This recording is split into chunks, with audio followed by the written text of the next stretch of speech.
ଅକାଳ ମୃତ୍ୟୁ ବା ପ୍ରିମ୍ୟାଚ୍ୟୁର ଡେଥ୍, ଏହାକୁ ଅନେକ ବାର ଆପଣ ଶୁଣିଥିବେ। ହେଲେ ଏହା କ'ଣ? କାହିଁକି ଜଣଙ୍କର ଅକାଳ ମୃତ୍ୟୁ ହୁଏ?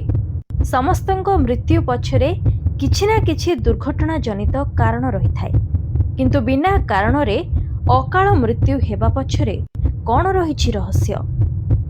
ଗରୁଡ଼ ପୁରାଣର ସପ୍ତମ ଅଧ୍ୟାୟରେ ଭଗବାନ ବିଷ୍ଣୁ କହିଛନ୍ତି ଯେ ଯଦି କୌଣସି ବ୍ୟକ୍ତି ହଠାତ୍ କୌଣସି ଦୁର୍ଘଟଣା କାରଣରୁ ମୃତ୍ୟୁବରଣ କରୁଛି, ତେବେ ତାହାକୁ ଅକାଳ ମୃତ୍ୟୁ କୁହାଯାଏ। ଏହା ତାଙ୍କ ପୂର୍ବ ଜନ୍ମରେ କରିଥିବା ପାପ କର୍ମ ପାଇଁ ହୋଇଥାଏ। କିଛି ବୁଝିବା ଆଗରୁ, ମୃତ୍ୟୁ ଭଳି ନିରାଟ ସତ୍ୟକୁ ମାନିବା ଆଗରୁ ହିଁ ତାଙ୍କର ମୃତ୍ୟୁ ହୋଇଯାଏ।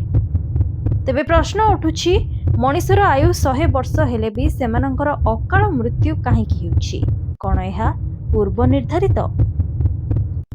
ତେବେ ଗରୁଡ଼ ପୁରାଣ ଅନୁଯାୟୀ ବେଦରେ ବ୍ୟକ୍ତିର ବୟସ 100 ବର୍ଷ କରାଯାଇଥିଲେ ବି ଯେବେ ବ୍ୟକ୍ତି ଅଧର୍ମ କାର୍ଯ୍ୟରେ ଲିପ୍ତ ରୁହେ, ଧର୍ମ ପ୍ରତି ଆସ୍ଥା କମିଯାଏ, ସେବେ ତାର ଆୟୁ ବି ହାନି ହୋଇଯାଏ, ଯାହା ପାଇଁ ଅକାଳ ମୃତ୍ୟୁ ହୁଏ। କୁହନ୍ତି, ମଣିଷର କର୍ମ ହିଁ ତାର ଧର୍ମକୁ ସୂଚାଏ। ତେଣୁ କର୍ମ ଯଦି ଭୁଲ ରହିବ, ତାହେଲେ ଦଣ୍ଡ ତ ଭୋଗିବାକୁ ହିଁ ପଡ଼ିବ। ବେଦ ବିଷୟରେ ନ ଜାଣି ସେ ଭୁଲ କାମ କରି ବସେ, ଆଉ ଅଧର୍ମୀ ହୋଇଚାଲେ। ପକ୍ଷୀରାଜ ଗରୁଡ଼ ଦିନେ ପ୍ରଶ୍ନ କଲେ, ଅକାଳ ମୃତ୍ୟୁ ପରେ ଆତ୍ମାର କ'ଣ ହୁଏ? ସେ କୁଆଡ଼େ ଯାଏ?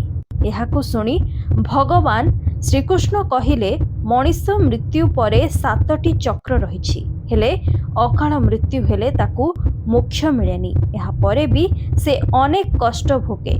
ପ୍ରକୃତରେ ଅଚାନକ ମୃତ୍ୟୁ ହେତୁ ମଣିଷର ଇଚ୍ଛା, ସ୍ୱପ୍ନ ତଥା କାମନା ଅଧୁରା ରହିଯାଏ, ତାହା ପୂରଣ ହୋଇପାରେ ନାହିଁ। ଏମିତିରେ ଶରୀରର ମୃତ୍ୟୁ ହୋଇଯାଏ, ହେଲେ ଆତ୍ମା ଚାରିଆଡ଼େ ଘୂରି ବୁଲେ। ଆତ୍ମାର ମୋହ ଭାଙ୍ଗି ନଥାଏ। ସେ ନିଜ ଇଚ୍ଛା ପୂରଣ ପାଇଁ ପରିବାର ଲୋକଙ୍କୁ କଷ୍ଟ ଦେଇଥାଏ। ଏମାନେ ପ୍ରେତ ତଥା ପିଶାଚ ଯୋନିରେ ଅନେକ ବର୍ଷ ଯାଏ ଘୂରି ବୁଲନ୍ତି। ସାଧାରଣ ମୃତ୍ୟୁରେ ଆତ୍ମା 47 ଦିନ ପରେ ନୂଆ ଜନ୍ମ ପାଇବା ପାଇଁ ଯମଲୋକ ପହଞ୍ଚିଯାଏ।